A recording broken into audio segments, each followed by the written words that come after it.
President Trump faced an unprecedented situation. As he entered into office and sought to perform his responsibilities as president, federal agents and prosecutors were scrutinizing his conduct before and after taking office. There was relentless speculation in the news media about the president's personal culpability. Yet, as he said from the beginning, there was, in fact, no collusion.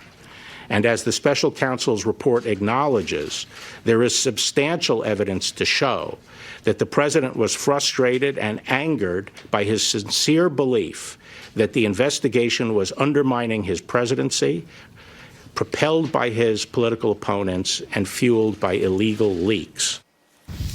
And there you have it.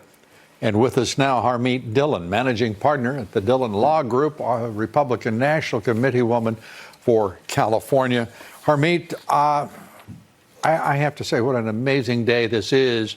And for the Attorney General, the way he handled himself and handled this issue, I have to say I'm thunderstruck. I am so impressed by him. Your reaction?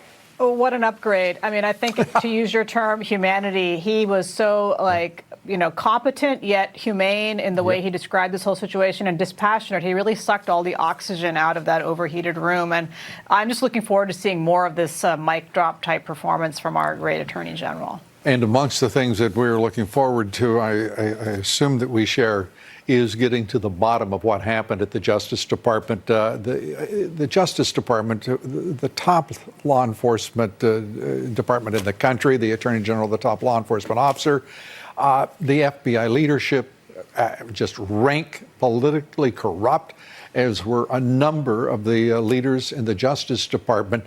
I have often doubted over the course of the past 2 years that we could actually see the department and the agency reform.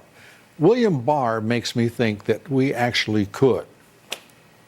I agree. And now there are 3 outstanding investigations that are already going on with the Inspector General of the FBI. There's also the Huber investigation going on into Andrew McCabe. Mm-hmm. But, right next to our Attorney General on the stage there was Rod Rosenstein, who, at some times is claimed to have said he was going to wear a wire. And, today he's standing there to help exonerate the president. So I think this kind of attitude runs pretty high up the chain there in the DOJ. And I think it may take a while to change the culture there if it changes, but I think we've got a good start here. Yeah, I do too, and I have to say I couldn't help but be struck by the placid, expressionless faces of the two gentlemen standing behind the Attorney General as he started talking about federal agents.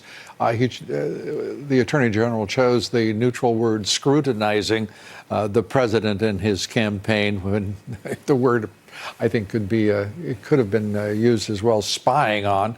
They didn't blink, they didn't blanch, but they were there, if you will, at the creation of this mess.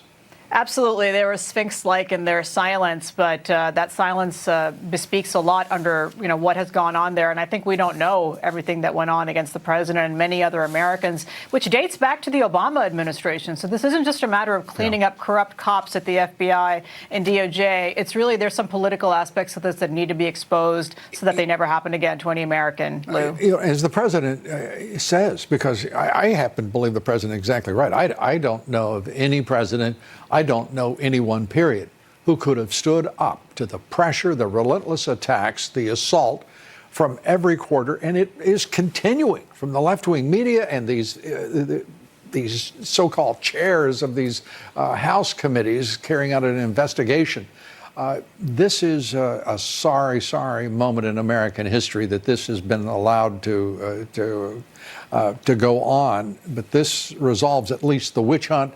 And now we come to terms with the rancid political corruption that is, in point of fact, the Democratic Party, the DNC, and it looks like it extends across the Atlantic to intelligence agencies there, as well as former intelligence agencies.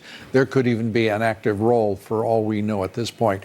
Do you believe there is the political will to bring to justice those who have perpetrated this witch hunt, who, in collusion with James Comey, Andrew McCabe, and others, perhaps Loretta Lynch as Attorney General?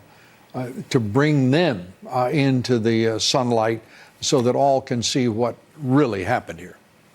Well, to your question of political will, if there's going to be investigatory work, it would have to be done by the Department of Justice. And the Department of Justice, I think, is on board with the president right now. We're going to see some more leadership changes there, I hope, and that Bill Barr is able to be given all the rope and the ammunition that he needs to go forward. But from the political viewpoint, as you just mentioned, 6 heads of the top Democratic heads of the Democratic committees in Congress just within the past hour released a joint statement calling for more witch hunt. And so, I mean, that's what they want to do with their time, and I don't think that's good for America. It's not just the president and his administration who've been cheated, but it's all the American people who've been cheated out of their government for the last 2 years. It's not good for America, but not having this fight would be worse for America. Oh yeah, I agree. No doubt. We have to clean house from top to bottom. And when you actually get in and you read some of the things that happened there, I mean, the president had some people around him who weren't particularly supportive of him, and I think that's sort of unfortunate as well. And some of them lawyers who ostensibly Many were of them serving lawyers. the president of the United States. That's right. You know, damn their hides. Harmeet Dhillon, thanks so much for being with us. Appreciate it. Thank you, Lou. Little Texas expression for you as we wrap it up. Glad to share. Anyway, thanks so much, Harmeet. You're always terrific. Take care. Thank you. Up next.